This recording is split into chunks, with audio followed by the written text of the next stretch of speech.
بہت سارے لوگ قرب الہی کی بات کرتے ہیں، منازل سلوک طے کرنے کی بات کرتے ہیں،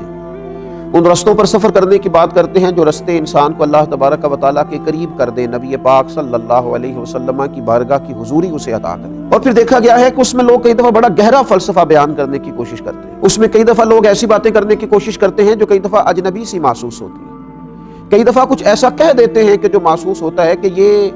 تو شاید سننے والا سمجھتا ہے کہ یہ تو بڑی دور کی بات ہے، ہم تو شاید کبھی پہنچ نہیں سکیں گے، لیکن حضرت خواجہ معین الدین چشتی اجمیری رحمۃ اللہ تعالی علیہ نے اس بات کو کس سادہ انداز میں، عام فہم انداز میں لوگوں کو سمجھایا۔ حضرت خواجہ اجمیر رحمۃ اللہ تعالی علیہ فرماتے ہیں کہ ایک شخص نے میرے مرشد حضرت خواجہ عثمان ہانوری رحمۃ اللہ تعالی علیہ سے پوچھا تھا،